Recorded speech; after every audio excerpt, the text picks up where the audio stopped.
Hi guys, Paul Pluter on ArchieLuxury Corporate. And today guys, I want to make a video about the topic. The topic of course is Rolex. Rolex's domineering, doministic methods of doing business. I want to talk about the whole Rolex situation. I want to talk about how Rolex dominance is changing the way wristwatch collectors think about watches and how they add to their collection. Guys, today I want to talk about Rolex's total market domination.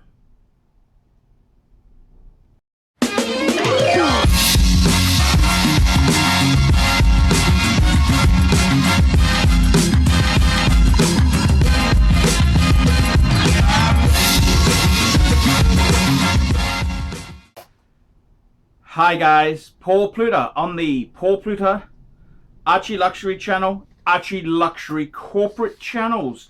And today guys, I want to talk about the elephant in the room.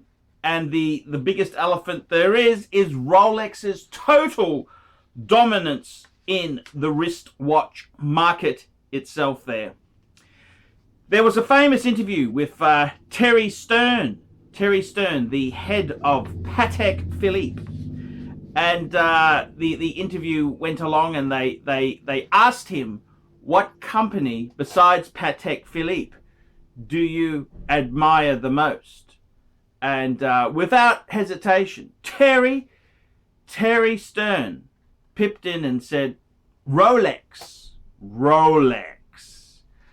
And it's a very, very interesting situation. Rolex itself is a brand that is it's quite a phenomena which has exploded in the last 50 years. Rolex itself, it was founded by an Englishman born in Germany, who then invented the name Rolex, Tudor, and a few other names like Marconi, which were just basically holding companies for the right idea and product. Rolex itself, where does this name come from? And it's said that Hans Willdorf, the founder of Rolex, decided on Rolex because it was easy to say with customers all around the world. Rolex, please. Rolex, please. And I've got to tell you, Rolex itself has gone from strength to strength. Hans Willdorf himself never had children. He went through World War II, a big fan of the Allies. It's said that he shipped watches to POWs in German prisoner of war camps. That's correct. These were British soldiers he sent watches to on tick. That's right. And the whole Rolex story itself there, it gets better. With the conclusion of war, Rolex gave beautiful gold datejust to the heads of the Allied forces. Rolex.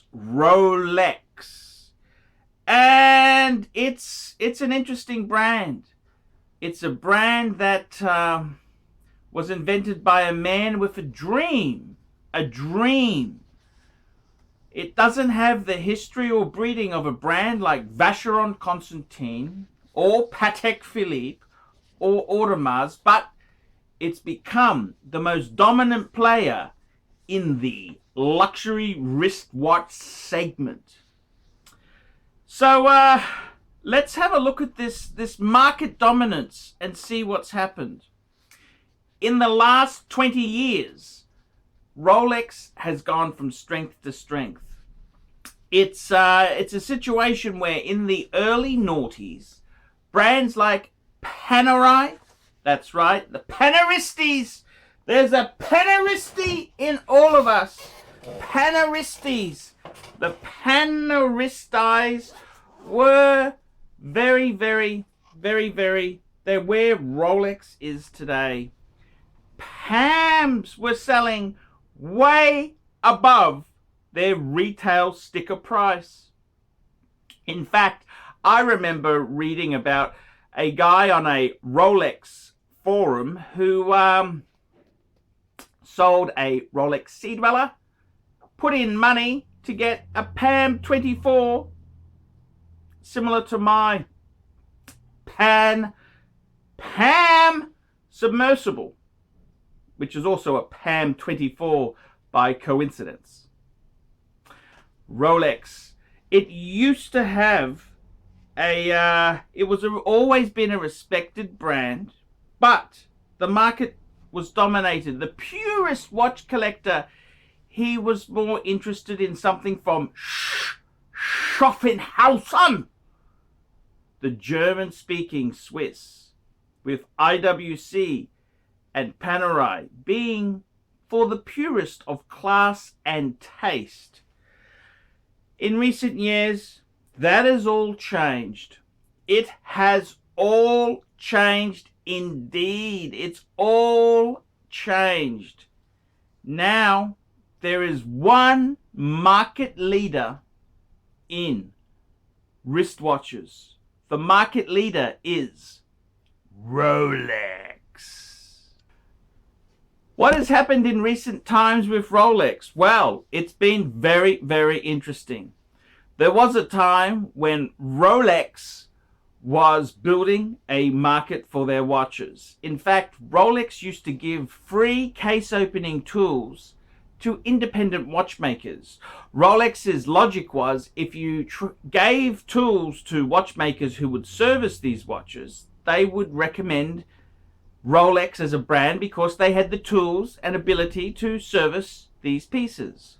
How times have changed. Rolex now has requested those tools to be returned, and Rolex has firmly taken all servicing in-house. They have their own team of specialists.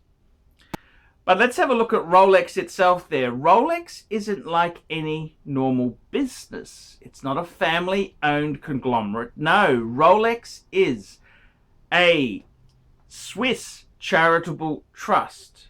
Hans Willdorf himself did not have children, so it became the Rolex Foundation, which very, very secretive, very, very private, and very, very off-ledger. It is rumored when Bernie Madoff, the famous American hedge fund genius and guru, when his Ponzi scam was exposed, it's rumored Rolex was a major investor in his fund. Whether this is true or not has never been officially stated. However, Rolex did quickly replace some of their CEOs. But let's not look at that. Let's look at the situation around the world at the moment. And let's start off by talking about the ADs, the authorized Rolex dealers. New dealers, these are dealers selling product from Rolex. Well, what's happened in the last 20 years is very, very clear. Rolex has reduced the number of resellers. That's correct.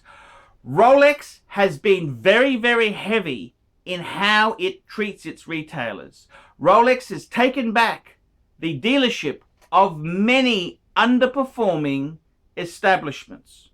Rolex has also used its might where they have encouraged dealers who may have sold Rolex and other lines of product to become pseudo Rolex boutiques, i.e.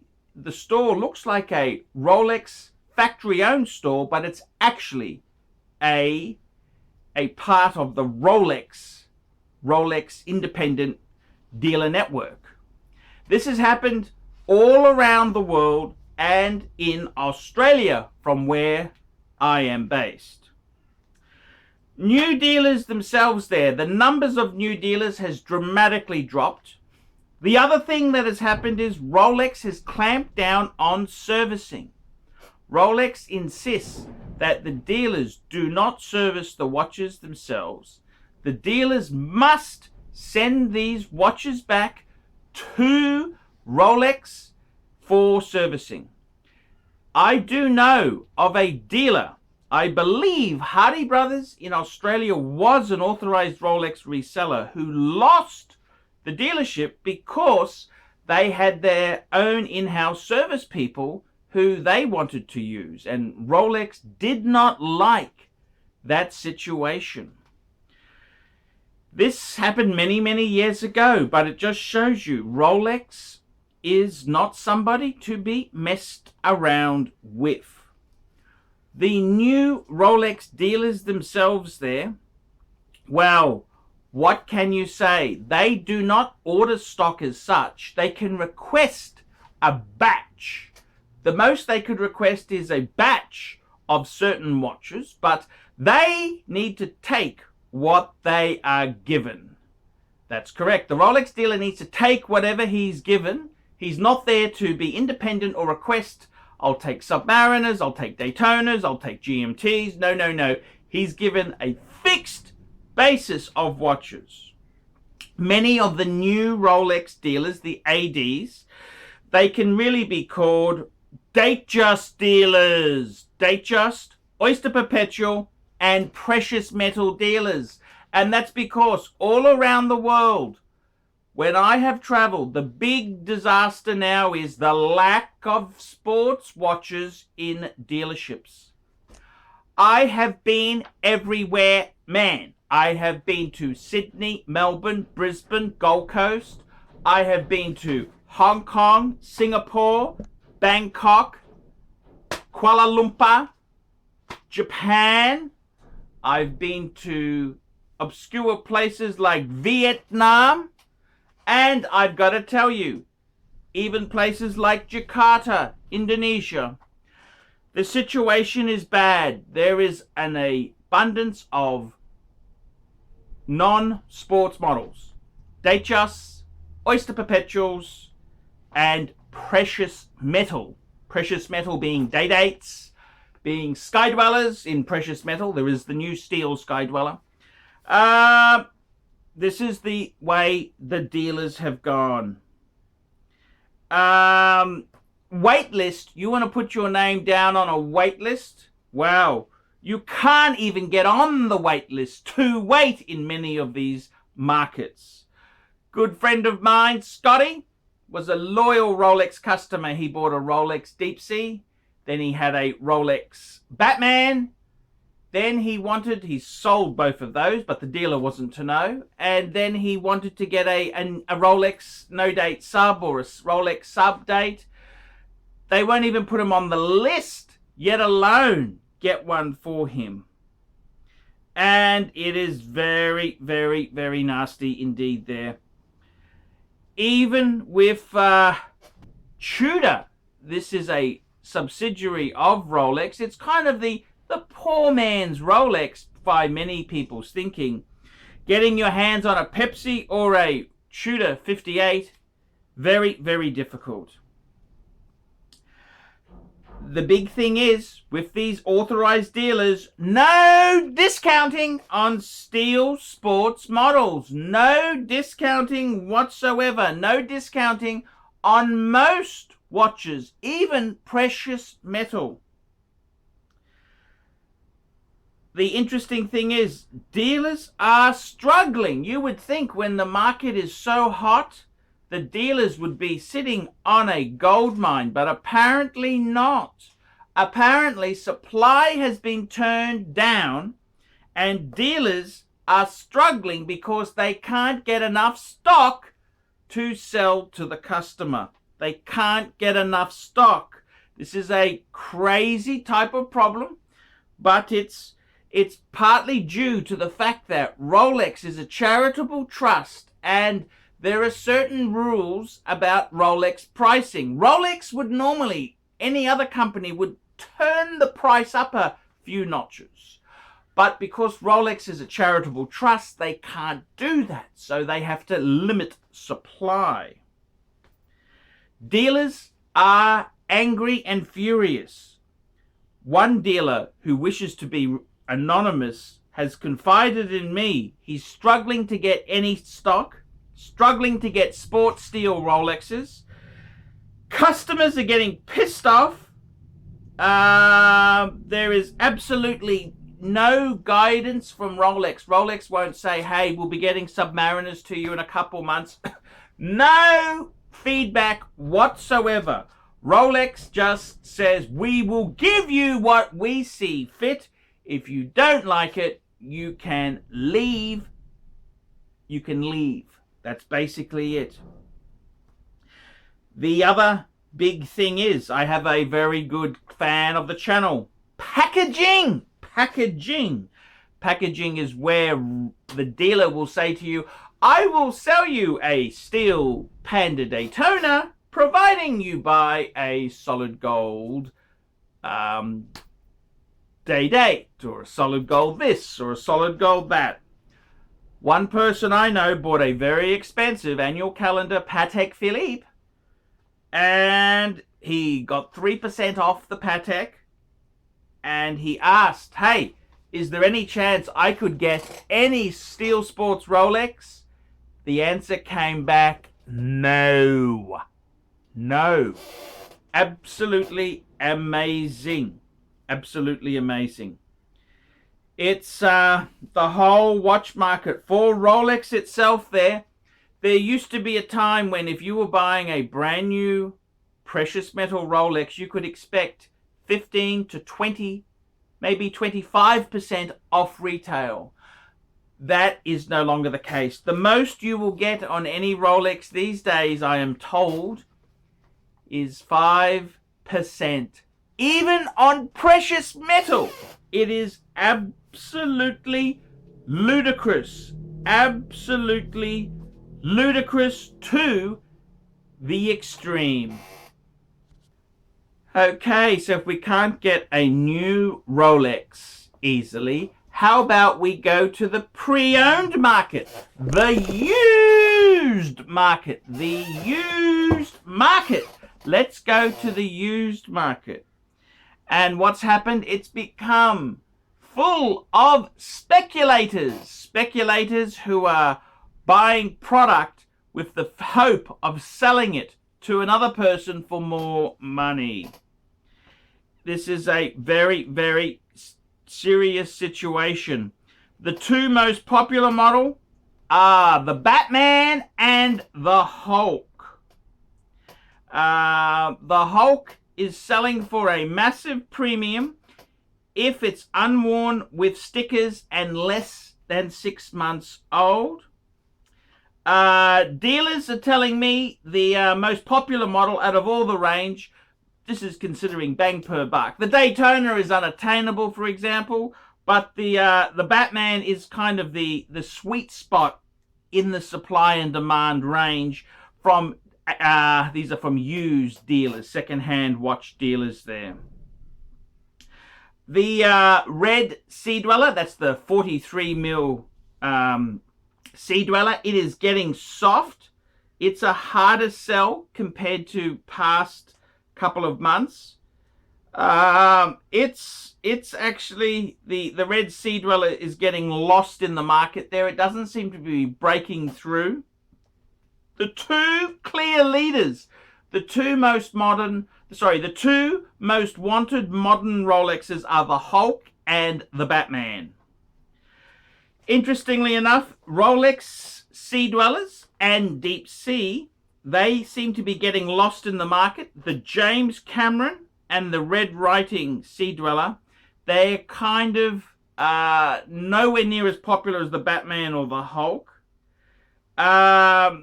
Interestingly enough,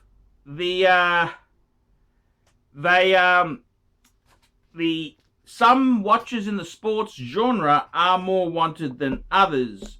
The Yachtmaster, there is a premium to be paid for a 2018 Basel release version of this, even though it is very similar to the previous one. Supplies of ceramic Daytonas. Ceramic Daytonas are drying up on the secondary market. The steel Daytonas, we're talking Rolex double one. These are 6-digit reference numbers. The steel Daytona, the double one line, which means it's a Rolex in-house movement Daytona, pre-ceramic. They're starting to, the rumor is they will surpass the ceramic Daytonas in the not too distant future. At the moment, they are under the ceramics. The interesting thing is, talking to a lot of dealers in the secondary market. So these are not authorized dealers. These are just dealers who sell used watches.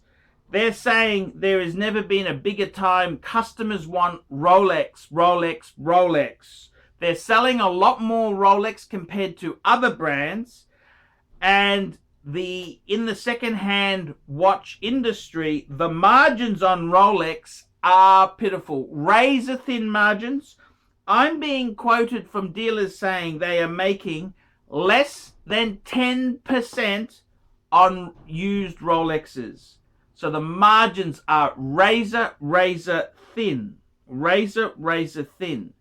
So the market is full of speculators who are buying.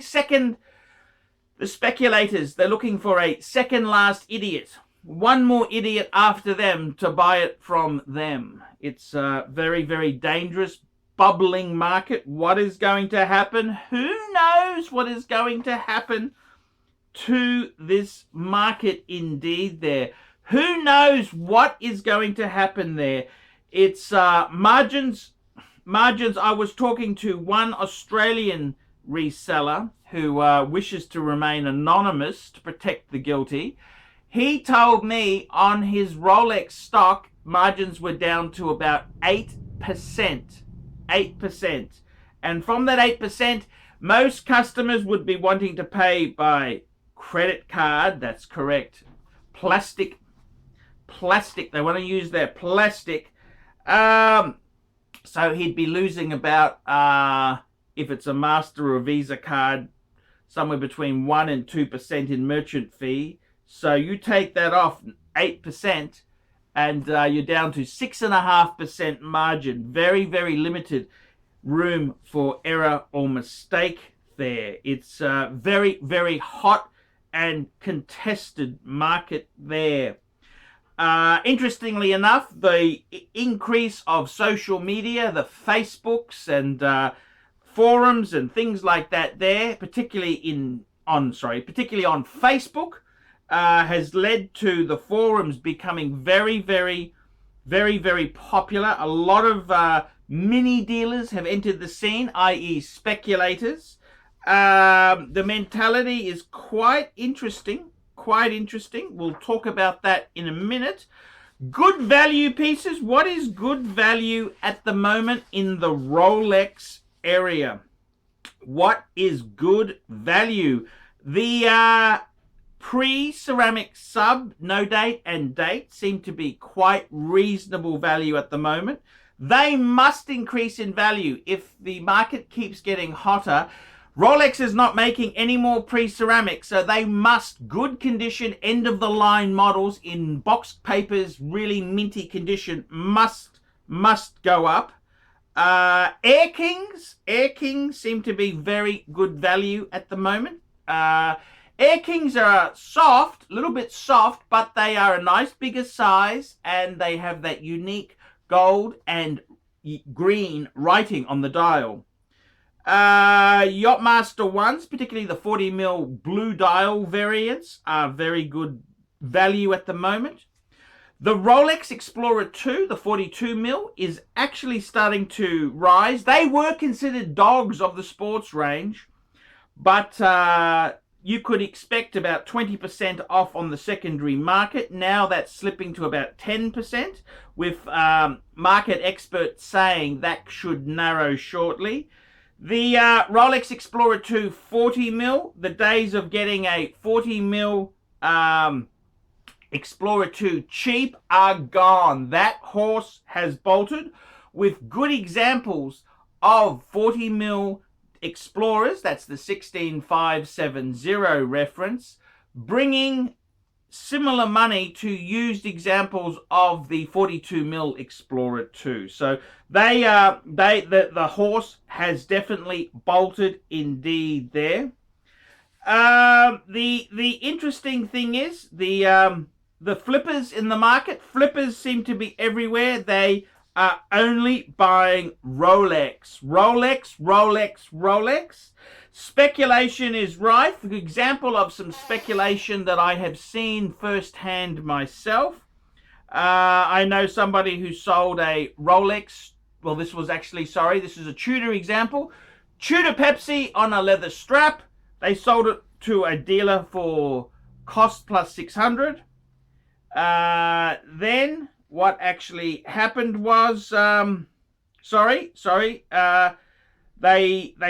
dealer sold it for cost plus 600, and then the person bought it, added $900 to that price there, and tried to sell it on the forum. So a lot of speculators entering the market trying to cash in there. Interestingly enough, VVIPs, very, very, very important buyers. I'm friends with a contact in Hong Kong. This is a very wealthy family who spend about $500,000 to $1 million a year on watches and jewelry. They used to be VVIPs. They could get anything, including Daytonas, Hulk, Batman. They could get absolutely everything, and they were getting discounts. 12 to 18 months ago, they were getting strong discounts on all those models. Now they can't even get stock at retail. That is correct. The market has changed.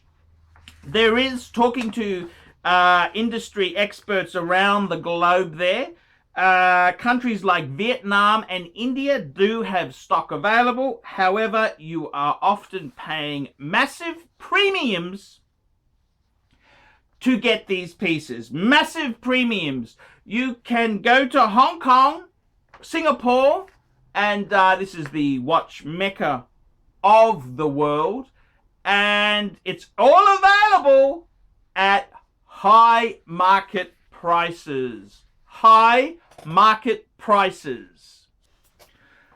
Okay, why has the Rolex market gone this way? Why has it gone this way? And this is a very interesting situation. Well, what actually happened was Rolex themselves there, they were affected in the last financial slowdown that we had in the late noughties, and they decided to be one step ahead.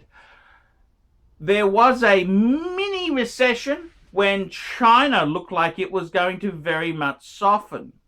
So Rolex decided to turn down production, turn down supply.